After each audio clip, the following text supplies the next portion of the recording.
What is going on, everybody? I wanted to make this video a while ago, but I recorded it and then totally forgot. So I'm going to edit it and upload it now because I don't have anything. But I hope you enjoy, and Merry Christmas. The NHL has been getting crazy physical lately, and we are going to talk about it. Ladies and gentlemen, welcome back to episode 4 of Oddity Refs.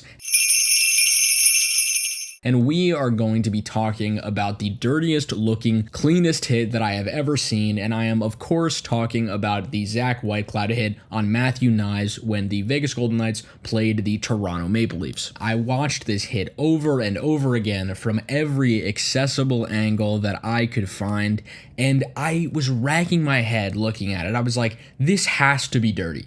There is no way that it isn't dirty, but let's get into the actual rules that would apply. Well, the first rule would be an illegal check to the head, and in my previous video, I did a pretty in-depth explanation, so I'm just going to put that here. This rule defines an illegal check to the head as a hit resulting in contact with an opponent's head where the head was the main point of contact and such contact to the head was avoidable. Well, I know at this point you're asking, well, how do you determine whether or not it's avoidable? Don't worry, they thought of that. They base it on 3 criteria. The first is whether the player attempted to hit squarely through the opponent's body and the head was not picked as a result of poor timing, poor angle of approach, or unnecessary extension of the body upward or outward. The second thing they check for is whether or not the opponent put himself in a vulnerable position by assuming a posture that would make it very hard to not hit the head if you went in for a clean check. The third and final thing they check for is whether or not the opponent, the person who was hit,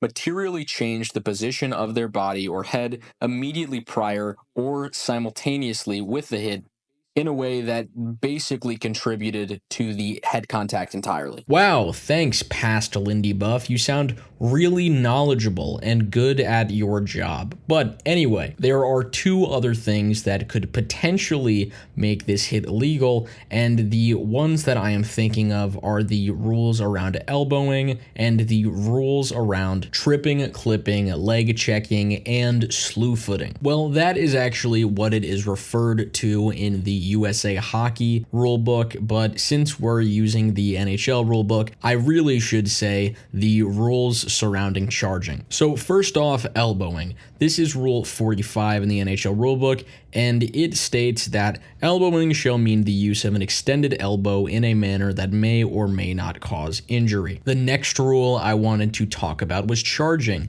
That is Rule 42 in the NHL rulebook, and it states that a minor or major penalty shall be imposed on any player who skates, jumps into, or charges an opponent in any manner. These are all the rules that I thought could apply to this hit on Matthew Knies by Zach Whitecloud. If you think I missed any, feel free to tell me, but these are the ones I am going to use to evaluate the hit for legality. Well, without a doubt, Whitecloud did hit the head of Matthew Knies, but it is kind of murky whether or not to declare it illegal because the illegal check to the head rule specifically has provisions that state if the opponent puts himself in a vulnerable position by assuming a posture that made head contact harder to avoid, or the opponent materially changed the position of his body or head immediately prior to the hit in a way that contributed to the head contact, it is not illegal. And as we can see here,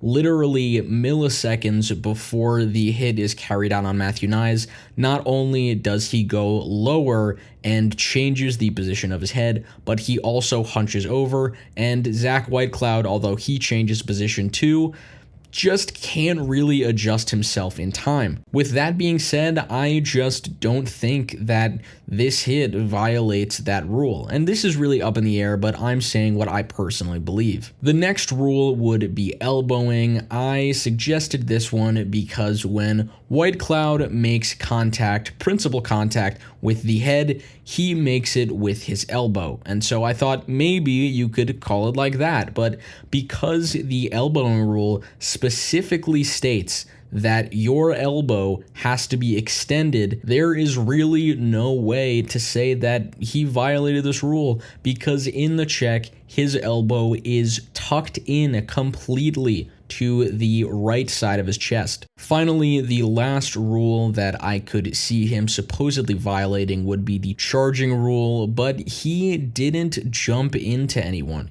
He may have skated into someone, but that was just a clean check, and the only reason that he left his feet was because of a transfer of momentum on said clean check.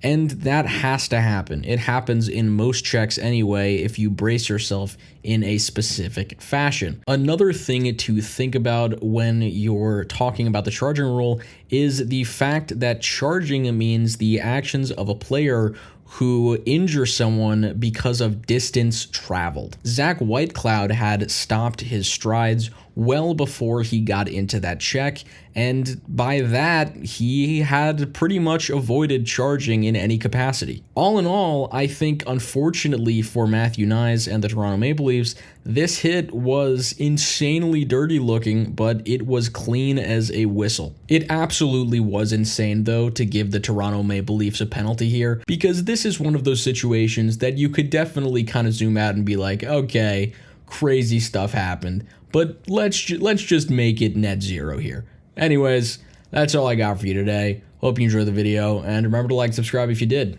Peace.